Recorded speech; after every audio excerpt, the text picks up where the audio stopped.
Right. Okay. So our next subject is going to be Toy Box TV Live. The Live. live. So we were watching that one. I know you were racing home to get home to watch that event. I only Um, hit like 5 people, so it was okay. Yes, right. Elbow or drive out the way. Yeah. So Matthew Sully and Alison were on this week's show, and it was a very strong show actually because JV was out in New York. So they were running through, and you can tell these guys have done a lot of presentations at E3 now because they've got that patter off for playing through those play sets while they're doing it. They've definitely got the hang of that. Yeah, that's true. No, it was a good Toybox TV Live. Lots of great gameplay. Sully seemed to be very willing to show what he could because, he was asking the community what they wanted to see, and he would try to provide as much as he could. So it was good. We got to see some interesting stuff. So yeah, it was very like you said, it was very sort of toy sort of just kind of running through that place that straight away jumped straight into it, and so that worked really well. I'll just bring up the recap that we have on DisKingdom.com. Just so we can see it here. So yeah, we've got to see the skill tree for Anakin and Yoda. I'll just bring up the image higher. So it looks like on these skill trees that there is a slight difference in how they're doing it because now you've got like 5 pages of them, and they've broken down into like health, defense, force ability, and other ones. So they've broken them down a little bit more, not all on one big screen. right. So that looks pretty interesting. It looks like it's a nice way of kind of maybe there's a lot more options this year because last year the path there wasn't really a lot of options once you kind of got the basic stuff out of the way. Yeah, it was a little overwhelming too because it was easy to use, but you had everything there, and so this is nice that you actually get to see them broken down a bit. And plus, it does seem like they're a lot more because of the force abilities. But no, I like it. In fact, this does have the feel of, and I think JV said it himself too, so it kind of confirmed what I was thinking. But World of Warcraft breaks their skill trees just like this too. It breaks it down to what type of ability or what type of focus you have, whether it being offensive, defensive, or health. So it's pretty cool. But also, it looks like there's definite branching of which way you go.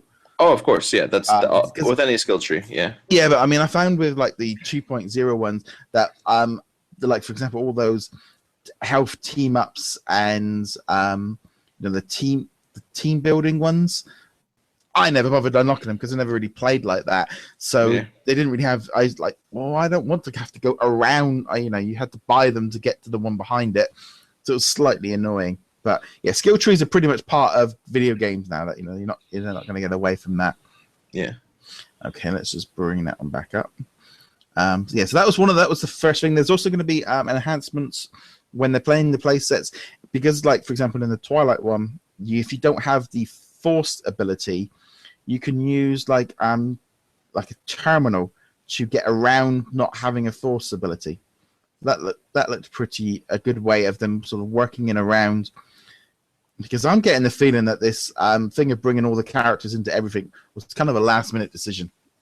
Doesn't sound like it was planned from the get-go. Do you agree on that one? Not really. I honestly think, if anything, I feel like it wasn't that it was last minute. I think it was more so like a last minute request from Lucas because they were like, hey, you guys are doing this. Everybody can do it. So it's like, oh, really? So I feel like maybe that's why it feels that way. But I don't think it was last minute. I feel like if anything, they probably wanted to do something like that before. So yeah, it's just the way that when they've been talking about like Zeb and Boba Fett with their abilities of flying and wall crawling and how they've had to work around them to do the play set. So kind of because I love the idea that it's like if it's going to add, it was a lot easier just to take a skill away just to kind of complete the story. But no, that was some great stuff in the Toy Box TV. Yeah. We also got to see traveling between the planets. I just got to see that a little bit more. That was really cool. Yeah. So that was pretty interesting. And a lot of the times you get like you get the space battles. I'll just bring that up as well. They're loading up. The space battle in that playset just looks amazing. I don't know if you've had a chance to play that bit, have you, or no? I did pick it up for a little bit, and it's awesome. I honestly feel like flying feels a little bit tighter now, just like driving.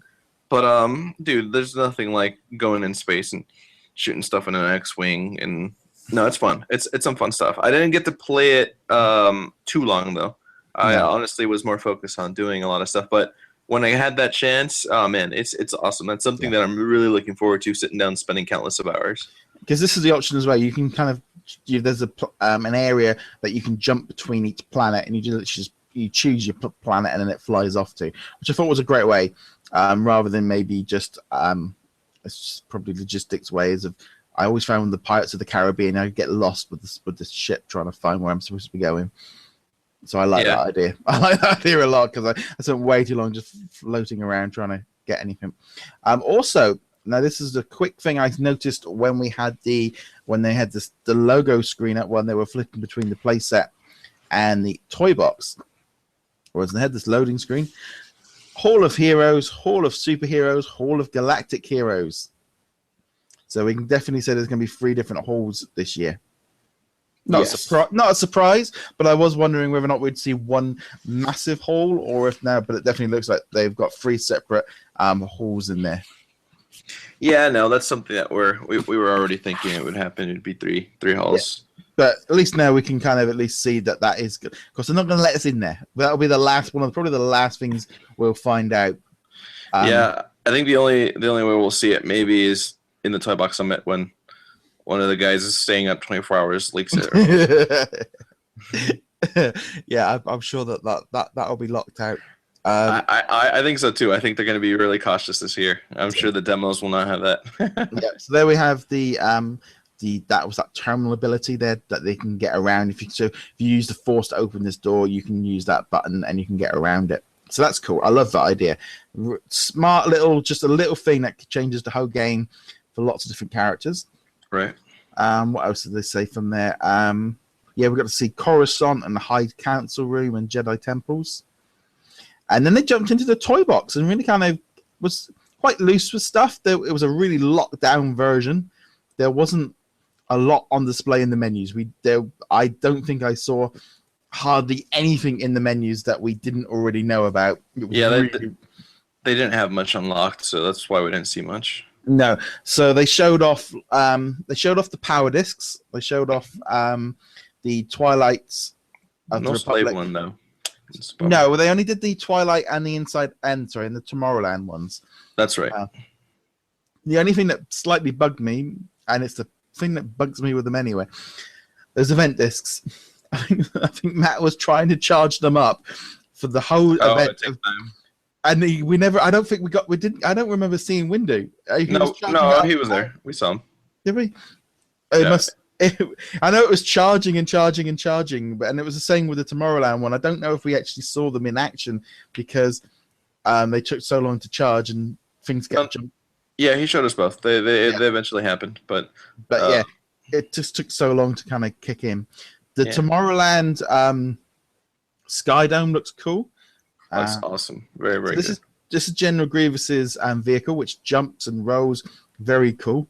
Yeah, that's one of my favorite ones. I'm excited to use that one.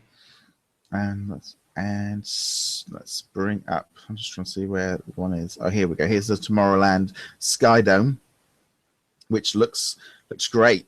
It just looks really cool. I can't help but want to make a Wizard of Oz toy box with that one. Oh yeah, that's great. That was just where my brain went straight to. It just looks like something like that. Yeah. But we also got to see the Inside Out characters in action in the toy box. Got to see their attacks, dodges, and rolls. Yeah. And just in general, so I think it's one of those cool things this year of them using this Toy Box TV to really kind of show the community more, but it's just being that much more open with what they're showing, aren't they? Yeah, and it seems like this is their avenue to make announcements too. I mean, because obviously they announced, the summit here, and I'm sure this is where they're going to announce either a release date or something new. But who knows? Other than that, though, it's been great. I think the last few Toy Box TV lives have been awesome. They've been really good, on point, and key. Sadly, we won't see one next week because of the 4th of July weekend, but Still, it was a great episode, so I was happy to watch it. Yeah, no, it's again, it's a enjoyable thing because usually as well you've got the chat going on, so you've got like usually you've got us in there, Rob from Coming Up TV, you've got I think Everloss has been in there. You'll have Bad Gamer TV. Whole load of Toy Box artists are in there. You know, Lauren, Mighty Jaters. There's usually quite a few people. Some of our Patreons are in there too. James as well, and a few. It's just a great. So there's a lot. Usually there's chat going on as well as.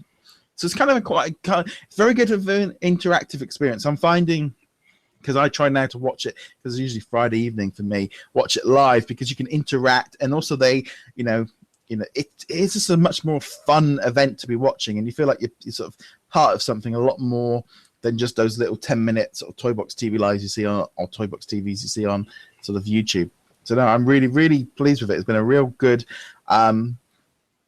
real nice thing that they've added this year. I'm really pleased with it. Yeah, I agreed.